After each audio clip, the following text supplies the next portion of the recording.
Boa noite, meus irmãos. Convido você a abrir a sua Bíblia lá em Marcos, capítulo 12. Marcos, capítulo 12, a partir do verso 28. Nós vamos meditar nesse texto essa noite.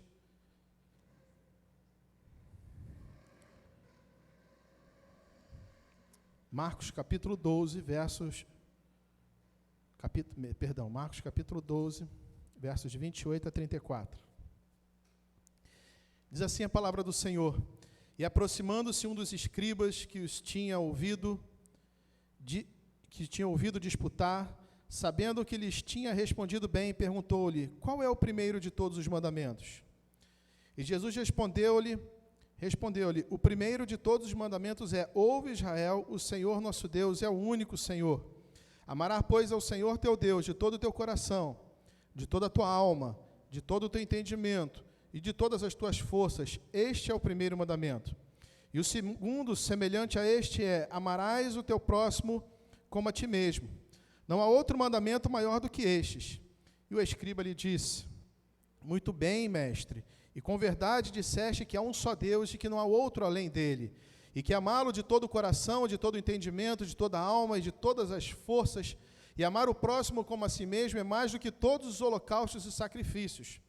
E Jesus, vendo que havia respondido sabiamente, disse-lhe: Não está longe do reino de Deus. E já ninguém ousava perguntar-lhe mais nada. Bem, irmãos, pensar sobre esses versos que eu acabei de ler, para que possamos entender o contexto dele, nós precisamos voltar um pouco.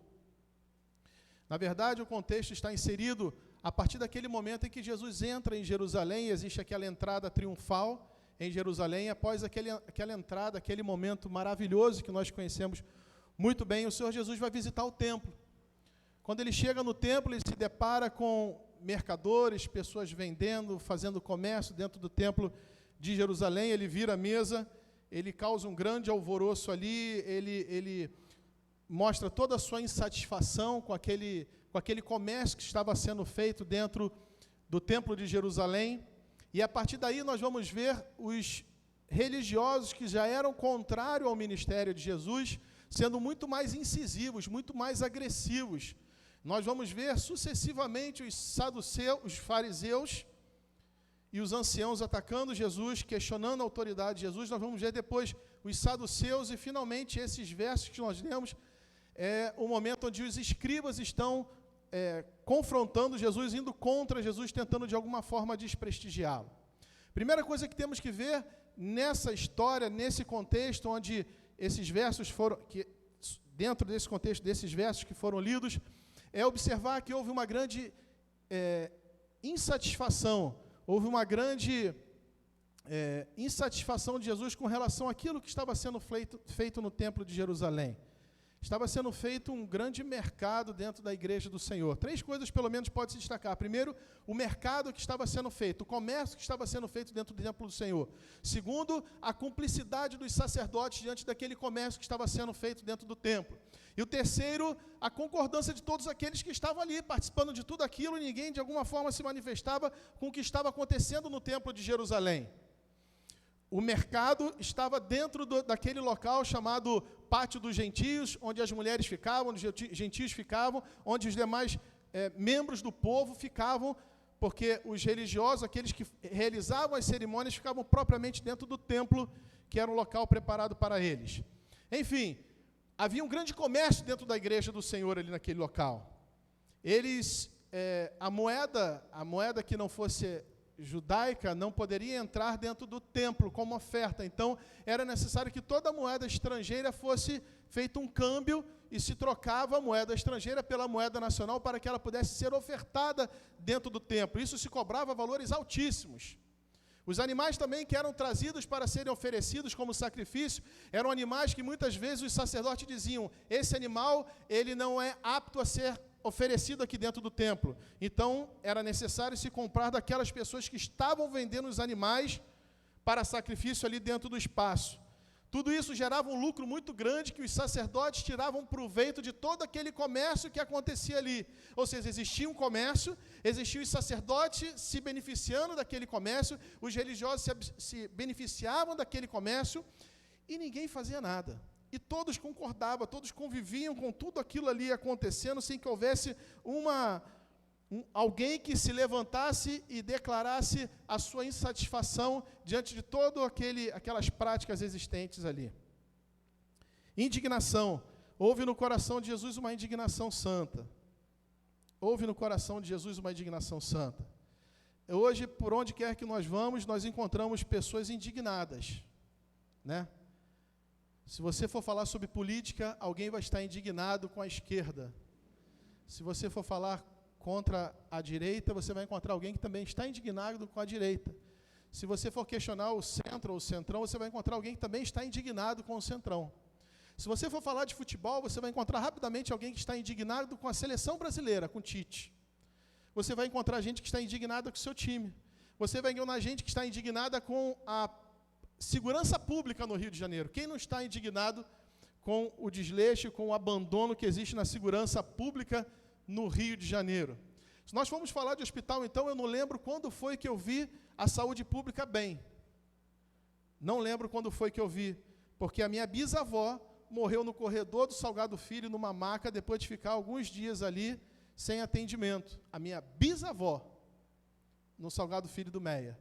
Ou seja, se você for conversar sobre o Rio de Janeiro, sobre o Brasil, sobre política, sobre futebol, sobre esporte, sobre o que for, você vai encontrar sempre alguém indignado. Mas nós encontramos pouquíssimas pessoas indignadas com aquilo que nós temos visto acontecer dentro de nossas igrejas, dentro do templo do Senhor, assim como acontecia naquela época. Diante de um povo tão grande, diante de tantas pessoas, foi somente Jesus que se indignou com aquilo tudo e se indispôs e virou a mesa e mostrou toda a sua insatisfação com o que estavam fazendo com a casa do Senhor. Encontramos desculpas mil para aceitarmos todo tipo de coisa que é feito dentro da igreja. Encontramos justificativa para tudo. Encontramos respostas para tudo. Aliás, nós somos mestres das desculpas, como o pastor André falou muito bem hoje pela manhã. Nós somos muito capazes, muito espertos, muito perspicazes em dar desculpas. Quer ver eu lhe provar isso? Talvez você esteja querendo fazer dieta. E como nós nos sabotamos e damos tantas desculpas, né? Dizemos que vai ser segunda, mas não dizemos qual segunda vai ser a nossa dieta. Não é verdade? E aí chega a segunda, já tem o almoço do trabalho, você já quebra a sua dieta. Não é verdade? Vamos começar a nos exercitar amanhã. Que amanhã é esse que nunca chega? Nós somos mestres em desculpas. Quando, na verdade, o nosso coração não está naquilo, nós encontramos diversas desculpas para não realizarmos aquela tarefa que nos comprometemos. Quando olhamos a situação da igreja brasileira, quando olhamos a situação da igreja no Rio de Janeiro, muitos de nós nos comportamos como todas aquelas pessoas que estavam ali e se acostumaram com aquele comércio, e se acostumaram com aquela situação, e que se acostumaram com aquilo tudo, religiosos que ofereciam sacrifício, que conheciam a lei muito bem, que tinham textos, as escrituras decorados, e que tinham leis e mais leis e muitas leis, mas que não se indignavam com aquele comércio que estava ocorrendo dentro da igreja do Senhor. Eu não sou muito de frequentar igrejas, né? Antigamente, quando eu era adolescente, eu frequentava muito, era mais fácil frequentar as igrejas. Mas eu tenho, eventualmente, agora, visto algumas manifestações religiosas que são extremamente tristes, extremamente comprometedoras, coisas que eu achava que eu nunca fosse ver na minha vida. Eu vi nesses últimos dias. E houve muita indignação no meu coração, houve muita tristeza no meu coração. Perco até a minha razão, e minha esposa me chama a atenção por perder a razão em alguns momentos, por ver tanta coisa louca acontecendo. Para não dar muitos exemplos e não entristecer você, basta dizer que um dia desses eu vi um pastor fazer street dance dentro da igreja, na frente. Vamos fechar o culto, agora eu vou... Aí dançou street dance. E eu não sei nem como se dança street dance, mas ele dançou, encerrando o culto jovem. É triste, irmão. É muito triste. Eu não sei quanto a você, mas a indignação no meu coração é muito grande. Eu vejo que necessitamos de mais pessoas indignadas, que não digam sim para tudo, que não passem a mão em cima de toda a situação, não encontrem justificativa para tudo que está acontecendo aí fora de louco. de louco, e que não tem nada a ver com o Evangelho. Meu filho estava num desses cultos, onde houve o pastor dançando street dance. Eu falei com ele quando ele saiu, filho, talvez ali existam algumas gotas do Evangelho, mas aquilo não é Evangelho. Aquilo não é Evangelho. E esse pastor é famoso no meio batista, lidera a juventude. Daqui a pouco vão querer, a juventude não está me chamando, pedindo para vir aqui, porque ele é muito requisitado nas igrejas. Houve indignação no coração de Jesus. Jesus se indignou com tudo o que estava acontecendo ali. E essa é uma face de Jesus que nós pouco valorizamos e pouco gostamos de pensar. Tem um livro do pastor John MacArthur Jr., chamado A Outra Face de Jesus. E ele, nesse livro, ele traça ali uma linha mostrando que Jesus não é só o vinde a mim, os que estão cansados e oprimidos, mas é aquele também que muitas vezes usa o chicote, vira a mesa, repreende, diz apartai-vos de mim, diz sai para lá, reda de mim, Satanás, como ele disse para Pedro. Um Jesus que muitas das vezes é aquele Jesus que nós não gostamos de pensar que exista, mas existe. E aí os religiosos, quando veem que Jesus quebra o comércio, que Jesus bagunça a casa, que Jesus agita aquele ambiente, eles começam a atacar Jesus. O primeiro grupo de religiosos que ataca Jesus está ali no capítulo 11. Você pode ver comigo lá no verso 27, diz assim: e tornaram a Jerusalém, e andando ele pelo templo, os principais sacerdotes, os escribas e os anciãos se aproximaram dele e lhe disseram: com que autoridade tu faz essas coisas? Ou que quem te deu autoridade para fazer essas coisas? Foram os sacerdotes, foram os escribas, foram os anciãos, eles foram até Jesus dizendo: como é que você faz isso? Quem te deu essa autoridade? Mais na frente você vai ver, lá no capítulo 12, no verso 13, agora vão os fariseus e os herodianos. E dizem assim no verso 13 do capítulo 12, e enviaram-lhe alguns dos fariseus e dos herodianos para o apanharem alguma palavra, e chegando eles disseram a Jesus dizendo: mestre, sabemos que és homens de verdade, e de ninguém se te dá, porque não olhas a aparência dos homens. Olha quanta bajulação. Antes, com verdade, ensinas o caminho de Deus. É lícito dar tributo a César ou não? Daremos ou não daremos?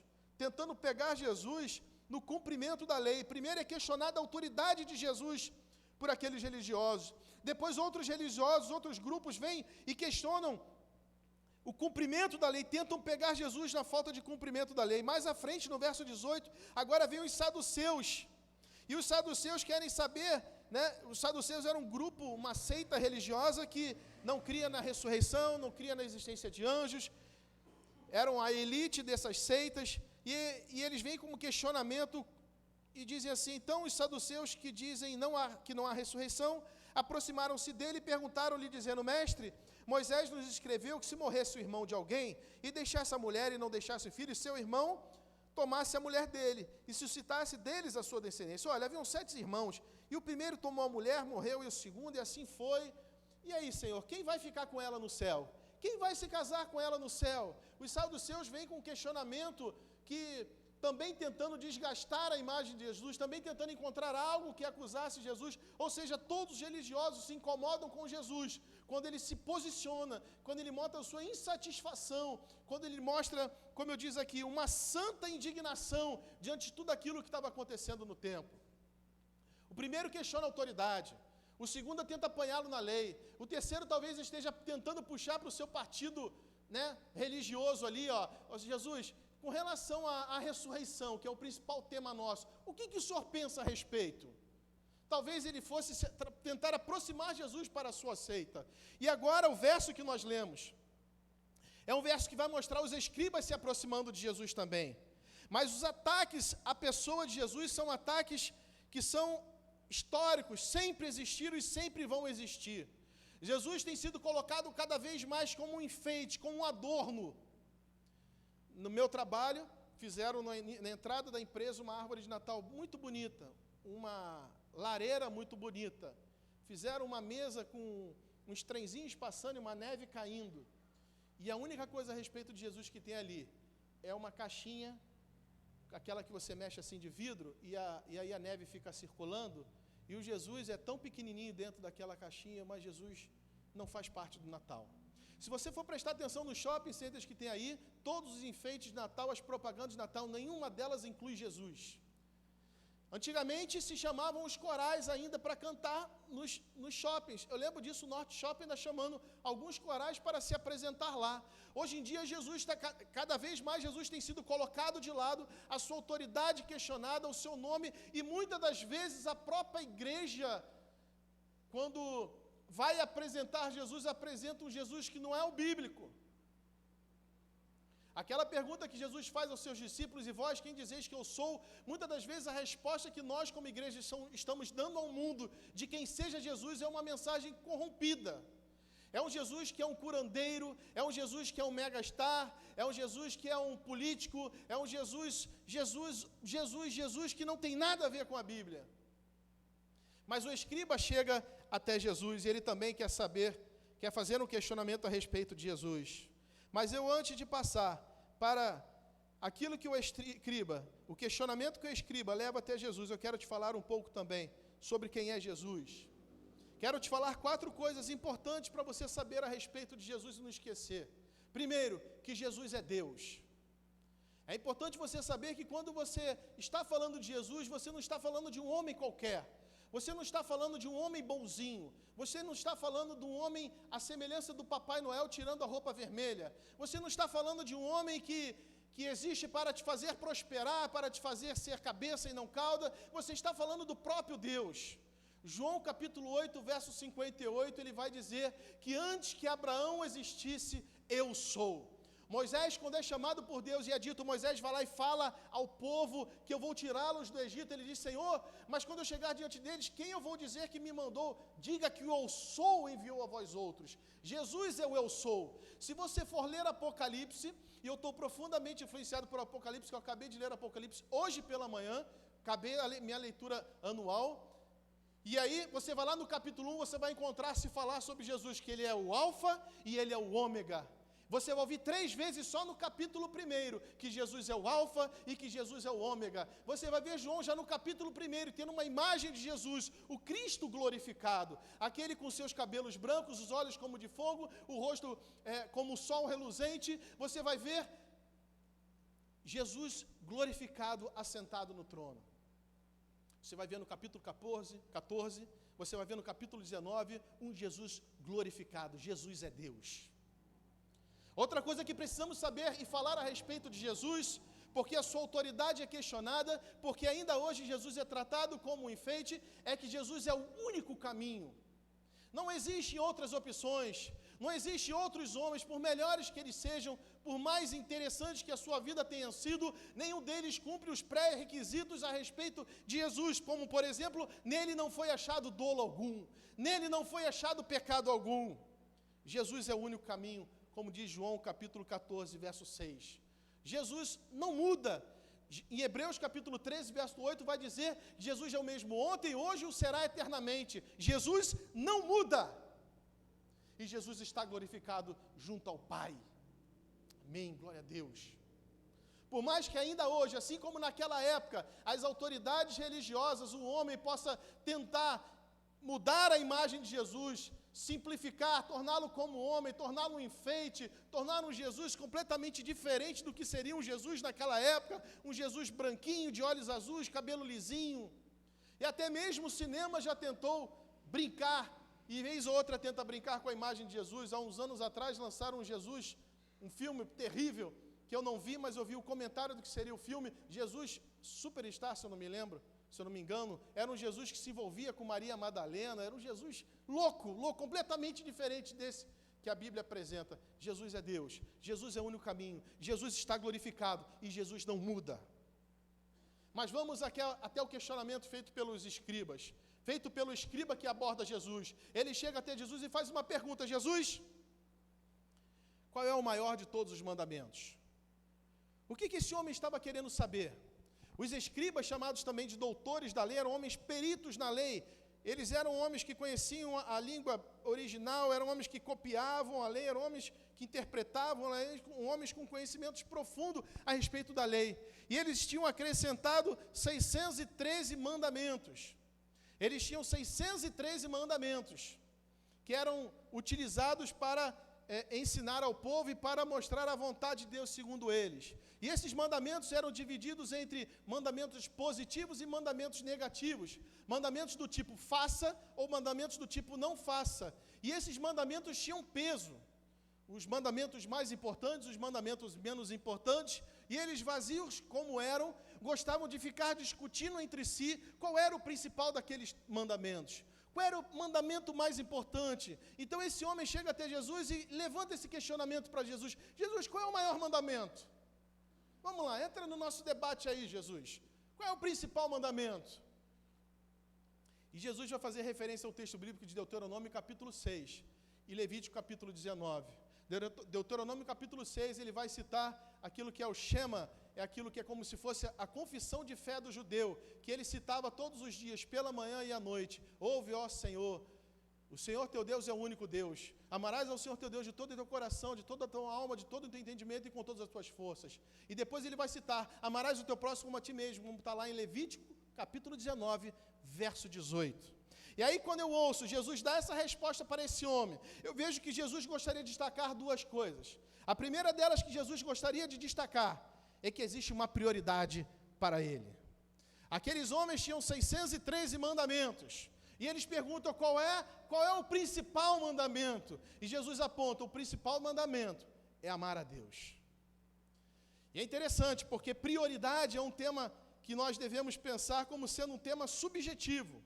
Porque prioridade, cada um tem a sua prioridade, cada um estabelece a sua prioridade, cada um tem a sua prioridade de tempo, cada um organiza o seu tempo, né? Alguns são mais sistemáticos, colocam em planilha, como eu, botam no celular para tocar o dia todo e perturbar os outros no trabalho, perturbar em casa, tocando, é hora de orar, hora de fazer o quê?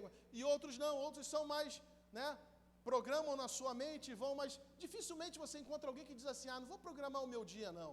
Principalmente quem tem filho, é impossível isso, não vou programar o meu dia. Né? Você tem que programar o seu dia porque você tem uma criança em casa. Mas tempo é prioridade, finanças é prioridade.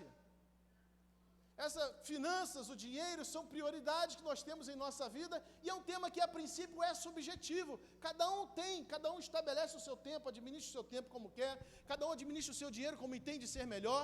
Mas Jesus, quando responde para aquele homem, o que seria o principal dos mandamentos, Jesus trata de maneira muito objetiva e não subjetiva. Jesus aponta para a palavra de Deus. Então, quando pensamos em prioridade, não podemos tratar de maneira subjetiva, mas devemos observar a palavra de Deus e, diante da palavra de Deus, estabelecer o que é prioritário para a nossa vida. Porque se a nossa vida, se a administração do nosso tempo, se a prioridade da nossa vida for segundo o que eu acho, segundo o que eu penso, e não segundo aqueles princípios bíblicos que o Senhor apresenta, nós vamos estar caminhando contrário à vontade de Deus, bem distante da vontade de Deus.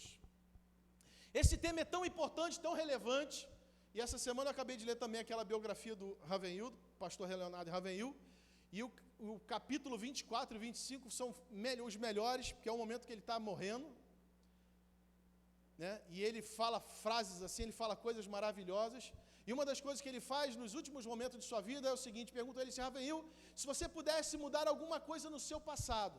Antes de eu dizer isso, irmãos, quando eu e o pastor André falamos alguns nomes assim diferentes, não é de maneira alguma para nos destacarmos por haver algum tipo de conhecimento diferente dos irmãos, não é. É porque nós queremos trazer um referencial alto. Quem você gostaria que eu trouxesse na nossa denominação e fizesse referência aqui? Quem você gostaria que eu trouxesse aqui de referência da Assembleia de Deus? De uma igreja metodista? Se não Wesley. Trago Wesley, mas quem? Não tem. Da Assembleia de Deus quem? O Silas Malafaia? Está de brincadeira. É brincadeira, eu tenho que trazer... É Lutero, é Spurgeon, é Ravenhill, são esses homens que são referenciais altíssimos. É Jesus, é Paulo, é Pedro, são homens assim, porque são referenciais elevados. Esse homem, Leonardo Ravenhill, foi um grande pregador, um avivalista, conduziu muitos a Cristo. No final da sua vida perguntaram assim, Leonardo, se você pudesse voltar atrás e mudar alguma coisa na sua vida, o que você mudaria? E ele disse assim, eu pregaria menos e faria menos planos para mudar o mundo e passaria mais tempo na presença de Deus. Olha só, esse homem entende no final da sua vida que a maior prioridade que deve existir na vida de um homem é passar tempo na presença de Deus, é estar com o Senhor, é se alimentar de sua presença, é ser tratado por Ele, é buscar a sua face através da oração, através da leitura da palavra, e estar em comunhão na igreja é muito bom, e ler a palavra na igreja é muito bom, e orar na igreja é muito bom, é bíblico. Encontramos o dia de Pentecostes, eles estavam juntos, reunidos, orando, mas quando foram perguntar a Jesus a respeito de oração, ele não diz assim, vai para a igreja orar com os irmãos. Ele diz, vai para o teu quarto, fecha a porta do teu quarto, ora o teu pai em secreto, porque teu pai em secreto vai ouvir a tua oração. É nesse momento, quando estamos sozinhos com o Senhor, é o momento que nós tiramos a nossa máscara, é o momento que experimentamos da presença do Senhor, e essa deve ser a maior prioridade da nossa vida. A maior prioridade da nossa vida deve ser estar na presença do Senhor. E isso não é um tema, esse não é um tema subjetivo, esse é um tema muito objetivo. Esse é um tema muito objetivo. Paulo, lá em Filipenses capítulo 3, verso 13 e 14, ele vai dizer assim, uma coisa faço, esquecendo-me das coisas que para trás ficam, sigo para o alvo pelo prêmio da soberana vocação de Deus em Cristo Jesus. Uma coisa faço, quando você for estabelecer a prioridade da sua vida, entenda que existe algo relevante e fundamental para que todo o seu dia seja bom, para que todo o seu dia seja abençoado. Essa única coisa, estar na presença do Senhor. Eu sei, você talvez esteja pensando, pastor, mas eu posso estar na presença do Senhor e devo estar na presença do Senhor durante todo o dia, na escola, no trabalho. Evidente, você pode, você deve, você está na presença do Senhor, mas eu estou dizendo aquele momento só, quando a tua máscara cai e você é tratado pelo Senhor da glória. É disso que eu estou falando, é dessa prioridade. Mateus capítulo 6, verso 33 diz o quê?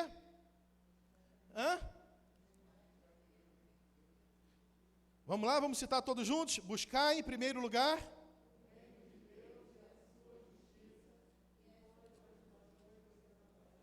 e todas as demais coisas vos serão acrescentadas. Abra sua Bíblia comigo lá em Lucas,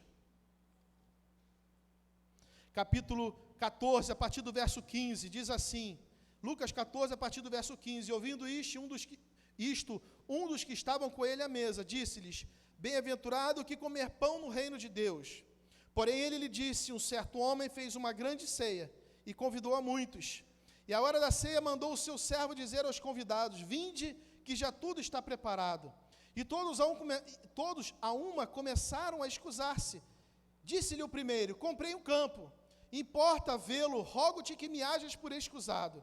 E outro disse, comprei umas juntas de bois e vou experimentá-lo, rogo-te que me hajas por escusado. E outro disse, casei-me com minha esposa e portanto não posso ir. E voltando aquele servo anunciou essas coisas ao Senhor. Então o pai da família indignado disse ao seu servo, sai depressa pelas ruas e bairros da cidade e traze aqui os pobres e aleijados, os mancos e os cegos. Houve um convite. E para esse convite, cada um dava a sua desculpa. E se você for prestar atenção, todas as desculpas são desculpas justas. Comprou um campo, logo tem que cuidar do campo. Tem uma junta de boi, logo tem que cuidar da junta de boi. Casei, tenho que cuidar da minha esposa. Mas não passam de desculpas. Não passam de desculpas para não priorizar aquilo que é fundamental na sua vida. É interessante, hoje pela manhã nós estávamos estudando a juventude, que uma das denúncias que Isaías fez diante do povo de Israel era a idolatria. E nós temos a imagem de um idólatra, somente aquele que se ajoelha diante de uma estátua, diante de uma imagem, e fica fazendo reza, prece, paga promessa. E aí nós gostamos muito de apontar o dedo para a igreja católica e dizer, é uma igreja idólatra, porque ela se curva diante das estátuas, porque ela ora a mortos, porque ela fala com aqueles que já morreram e fala com uma estátua e fazem promessa. Mas nós podemos levantar altares de idolatria dentro do nosso coração. Nós podemos fazer com que o filho, que é uma bênção, que é maravilhoso demais ter um filho, transformar um filho numa idolatria. E é aquele casal que orou tanto e fez tanto preparo para o nascimento de um filho, pensou no nome, preparou um quartinho, fez aquele chá de bebê, e aí nasce o filho, ao invés de consagrar o filho ao Senhor, o filho vira um símbolo de idolatria, e ele começa a adorar o seu filho. Ou aquele homem que pensou em casar e a mulher, e vamos né, eu quero casar, Senhor, me abençoa, eu quero uma esposa, e aí casa finalmente, faz aquele casamento bonito, chama todas as pessoas, e a sua esposa vira uma idolatria para ele, e ele vira uma idolatria para ela, e agora o Senhor fica de lado. Idolatria é tudo aquilo que ocupa o primeiro lugar no seu coração, e coloca o Senhor para segundo em diante. Isso é idolatria. Então o trabalho pode ser uma idolatria, os estudos, quantos aqui estão estudando? Hoje o Daniel fez a prova, o Davi também, no Enem, né? Quantos aqui estão estudando, e devemos estudar mesmo, mas só que até mesmo o estudo pode se tornar uma idolatria. Eu estava falando com a juventude, que eu fiz o curso de teologia e fiz ciências contábeis. Eu nunca faltei à igreja para estudar. Nunca. E não é porque eu sou um gênio, não. Porque nós precisamos ter prioridade. Acorda mais cedo, filho. Falei com a turma lá da classe. No sábado, como é que era? A gente morava lá em Bento Ribeiro. Acordava sábado, garrafinha de café, me trancava num cômodo e dizia: Cleia, hoje eu tenho que estudar o dia todo, porque segunda eu tenho prova.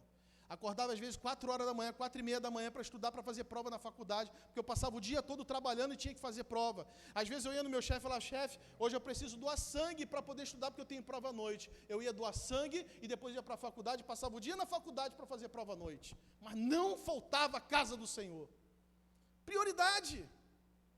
Quando eu olho o escriba fazendo essa pergunta para Jesus, qual é o principal mandamento? Jesus estabelece uma prioridade. A prioridade é o que está escrito na palavra: ame ao Senhor seu Deus. Segunda coisa que eu vejo aqui, nesse texto, é que existe uma profundidade no relacionamento com o Senhor, de todo. No verso que nós lemos lá, no verso 30, amarás, pois, ao Senhor teu Deus de todo o teu coração, de toda a tua alma, de todo o teu entendimento e com todas as tuas forças. Existe aqui uma intensidade no relacionamento com o Senhor. Existe aqui, o todo está presente, a todo está presente, a plenitude está presente. Nós estudamos um dia desse, e a Mary vai chegar lá também, estudando com a igreja, o Cântico dos Cânticos, o Cântico de Salomão. E existem duas interpretações básicas com relação a esse livro. A primeira é alegórica, entender que o noivo é Jesus e que a noiva é a igreja do Senhor. Não é o convencional, não é a interpretação mais comum. A interpretação mais comum é que aquele texto é um texto escrito realmente de Salomão para a sulamita ali. É um homem e uma mulher que estão casando. Mas existe ali alguns versos que a analogia para o seu relacionamento com o Senhor pode ser tão bem aplicada que eu ouso aplicá-la. Como, por exemplo, quando a mulher diz assim para o noivo, a noiva diz para o noivo: estou enferma de amor por você. Desejo ardentemente pela sua presença. Parece o sentimento de alguém que de fato deseja aquela pessoa por perto, quer estar com aquela pessoa, intensidade, profundidade, desejo de estar junto. Quando eu olho esse texto, Jesus respondendo ao escriba, eu vejo que existe a prioridade, mas também existe a intensidade. Ou Salmo 84, como diz o salmista: a minha alma deseja ardentemente, a minha alma te deseja ardentemente, o meu coração clama pelo Senhor. Intensidade. Intensidade. É interessante pensar que nenhum de nós, quando vê um menino estudando muito, diz assim: meu filho, não estuda muito não, porque estudar demais faz mal. Não, nós falamos: estuda mesmo. Se possível, termine a faculdade, faça um mestrado, faça um doutorado, faça um pós-doutorado, vá para fora do país, cresça, estude. Quando nós vemos alguém cuidando da sua saúde, nós dizemos assim: opa, isso mesmo, que bom, você está emagrecendo, pastor André está emagrecendo, cuidando da saúde, comendo pãozinho integral. Cleide está botando juízo na cabeça dele, né? Depois dos 50 está adquirindo juízo na alimentação, né? Quem diria, o Senhor está voltando mesmo. Quando nós vemos alguém cuidando da saúde, nós falamos: olha que bonito. Quando nós vemos alguém estudando para passar no concurso, né? Vou dar uns exemplos aqui. Quando nós vemos alguém se dedicando ao esporte, como nos alegra o coração, né? Davi tem alguns colegas lá que fazem natação, 16 anos de idade, um deles já tem índice olímpico, garoto. Índice olímpico. Acorda 4:30, 5 horas já está mergulhando na piscina do Flamengo lá e nadando, sai de lá, toma um café, aquele café de nutricionista, vai para a escola, estuda, na hora do intervalo come pãozinho natural, às vezes não come nada, às vezes toma comprimido, toma um monte de comprimido lá, E à tarde volta, almoça, depois vai treinar novamente, fazer musculação, todo um preparo, garoto, uma dedicação absurda, e nós olhamos e falamos, nossa, eu queria ter um filho assim, dedicado desse jeito. Lá no meu trabalho tem um jornal que circula na empresa e apresentou a vida de um colega nosso lá, e ele teve uma mudança física assim, muito bacana, que inspira os colegas lá na empresa e foi usado para isso. Certamente ele era muito gordinho, mais de 100 quilos, e ele começou a se exercitar, começou a emagrecer, e começou a querer ir para o triatletismo, né, que é correr, nadar e pedalar, mas ele não sabia nadar, ele aprendeu a nadar, e quando ele estava começando a desenvolver, ele foi atropelado, quebrou um monte de osso da perna, operou, mas ele não desistiu, ele continuou. Então ele acordava 4 horas da manhã, ia lá para onde ele podia pedalar, que ele sabia que ele podia pedalar, perto da praia, pedalava, depois nadava, se exercitava, e aí a foto era ele participando de uma competição de triatleta, que é uma coisa assim de louco, o cara acaba de correr, vai nadar, vai pedalar, e ele é um exemplo, o Tiago é um exemplo para a gente em cuidar de saúde. Quando olhamos, falamos assim, olha, que bacana, esse cara cuida da saúde. Quando olhamos assim, um preparo de um militar, eu não fui militar e não tenho nenhum trauma com relação a isso, mas acho bacana quando o pessoal fica falando de vida militar, o preparo de um militar para ser um combatente, aquele treinamento de selva, aquele treinamento que tem de paraquedismo, né, de sobrevivência, são coisas assim que vão preparando o militar para um confronto. Eu acho aquilo muito legal, acho aquilo muito bacana, porque na verdade ele vai estar se preparando para defender a nação. Eu acho isso espetacular, acho muito bacana. Quando você vê alguém estudando, se preparando para passar num concurso, por exemplo, se seu filho começasse a acordar 4 horas da manhã para estudar, se o seu filho dissesse assim, pai, essa noite eu vou virar a noite estudando, porque amanhã eu tenho uma prova muito importante, eu tenho certeza que você ia ficar feliz, eu tenho certeza que você ia chegar na cama e falar para o teu marido assim, meu bem, eu acho que ele tomou jeito, agora ele deu rumo. Você ia contar para suas amigas. Eu lembro, eu já contei aqui para os irmãos o exemplo que eu tenho na minha casa de um irmão que um dia decidiu estudar para a Receita Federal. Ele passou primeiro para o Colégio Naval, em terceiro lugar estudando em casa. Foi o 03 do Colégio Naval estudando em casa. Aí desistiu do Colégio Naval e falou, eu vou estudar para a Receita Federal. E ele ficava o dia todo estudando. A minha mãe só botava pratinho de comida, ele comia, devolvia o prato, e na hora de dormir ele gravava as fitas da lei, ia dormindo ouvindo a lei, ouvindo aquela lei, repetindo o ouvido dele ali. Resultado, 05 da Receita Federal para TTN, o antigo TTN. E aí qualquer mãe diria assim, graças a Deus, meu filho agora está bem empregado, estudou. Mas o que você diria se seu filho acordasse 4 horas da manhã para orar? O que você diria se teu filho começasse a dizer assim, pastor, fiz um propósito de ler a Bíblia toda 4 vezes no ano. São 4 capítulos por dia, 4 vezes 4, 16 capítulos por dia, não dá nem 1 hora por dia, eu vou ler 4 vezes esse ano, meu pastor. Você vai ver. O que você faria se seu filho começasse a virar a noite orando? Talvez você dissesse, pastor, eu preciso conversar com o senhor, pastor. O meu filho está ficando fanático. O meu filho está lendo muito a Bíblia. O meu filho está orando muito. Ou o que você diria se seu filho dissesse assim, mãe, eu não quero ir para o Enem, eu não quero ser médico, eu não quero ser engenheiro, eu quero ir para o campo missionário lá na África, eu quero me preparar para ser um pastor, um missionário. Você vai encontrar muito crente que bateria no ombro do seu filho e diria, para com essa maluquice. Isso não é coisa para você não, isso não tem futuro. Por que quando as coisas são de Deus, nós entendemos como sendo radicalismo, como sendo uma atitude radical, extrema, e quando se trata de estudo, quando se trata de saúde, quando se trata de vida profissional, nós entendemos como sendo algo muito bom para o nosso filho. Leonardo Ravenhill, no seu capítulo 24 lá da sua biografia, ele vai dizer que ele duvida que ele vai chegar no céu e Deus vai olhar para ele e vai dizer assim, Ravenhill, tem uma coisa contra você. Que foi, Senhor? Pode falar. Você me levou muito a sério na terra. Você não deveria ter me levado tão a sério assim na terra.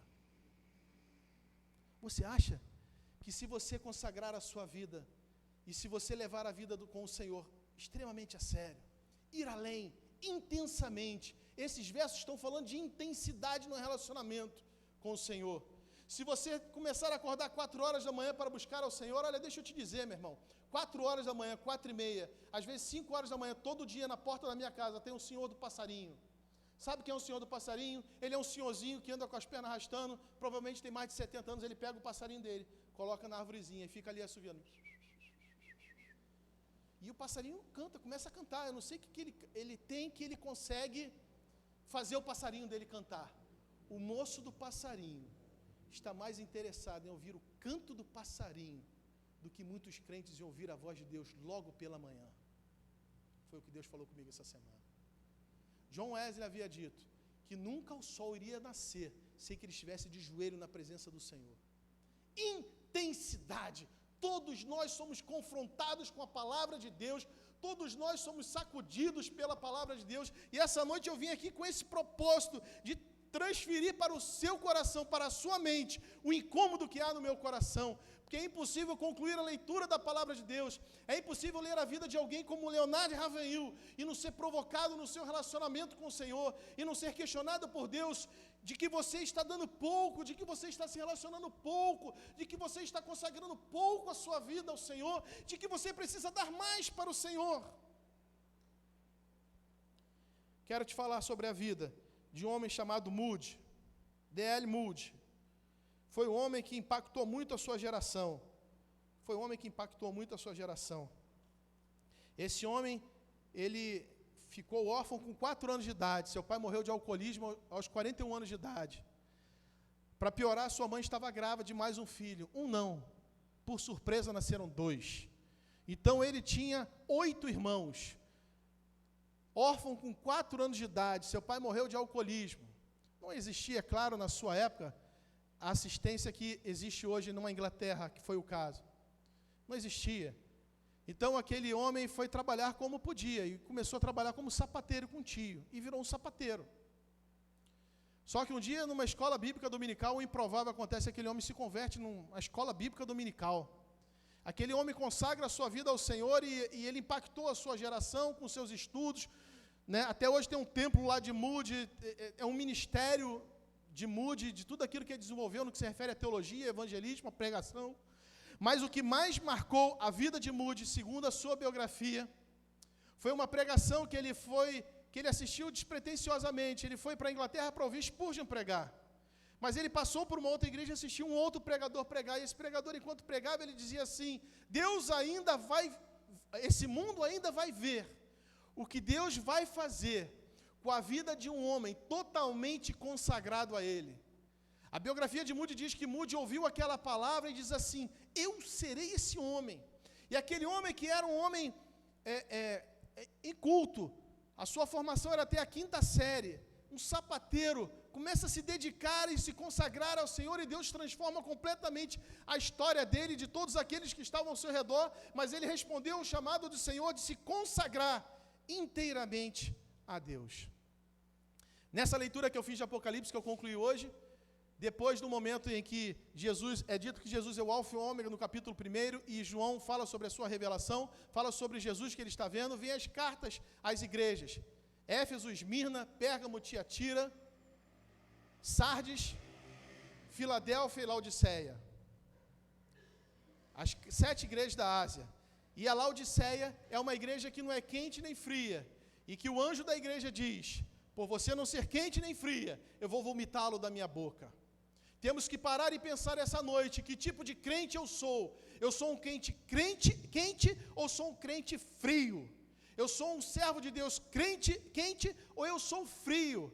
E eu não estou me referindo à liturgia, que isso é meninice, com relação a ser quente ou ser frio. Eu não estou me referindo a se você bate palma, não bate palma, levanta a mão, não levanta a mão, dá cambalhota, não dá cambalhota, faz street dance na frente da igreja, não faz street dance na frente. Eu não estou me referindo a meninice, a liturgia, a forma de expressar a sua fé, porque se você for na África, você vai ver todo mundo cantando e sacudindo e cantando uma música, e se você for nos Estados Unidos, em determinadas regiões, o culto é de uma forma, do outro, mas o Senhor não está tão preocupado, Ele quer saber se você é alguém quente no sentido de relacionamento com Ele, santidade com Ele, vida com Ele. Você é quente nesse aspecto? Você é alguém que seu coração, é como o salmista diz: enquanto eu meditava na tua palavra, se acendeu um fogo no meu coração? Ou você é daqueles que não se importam com a palavra, não vê a palavra, e o único momento em que a palavra é exposta a você é nesse momento aqui do culto? Ou seja, você se alimenta regularmente, 4, 5 vezes por dia. É quanto cada um de nós nos alimentamos. Mas você, no que se refere a espiritualmente, você come um sanduíche frio de manhã no domingo e um sanduíche frio no domingo à noite. 2 sanduíches por semana. Dá para viver assim? Um domingo de manhã e um à noite? E eu digo frio, porque quem comeu quentinho foi o pastor que em casa orou e clamou e pediu que o Senhor alimentasse a sua alma. Você já está recebendo de um outro, você não está recebendo diretamente. Essa palavra, dessa noite, é uma palavra que eu quero trazer a você para provocá-lo, para incomodá-lo, todos, assim como eu fui incomodado pela palavra do Senhor. Quando o escriba questiona Jesus, Jesus mostra a ele qual é a prioridade. Está na palavra a prioridade. Não é o que eu penso, o que vocês pensam, está na palavra. Não é a sua interpretação da lei, está na palavra. Olha a palavra, ame ao Senhor, se relacione com Ele. E a segunda é, tenha intensidade no seu relacionamento com o Senhor. Não seja frio. Não seja frio. Mateus capítulo 13, abra comigo lá. Eu já estou encerrando. Mateus capítulo 13, versos 44 e 45. Diz assim: também o reino dos céus é semelhante a um tesouro escondido no campo, que o homem achou e escondeu, e pelo gozo dele vai e vende tudo que tem e compra aquele campo.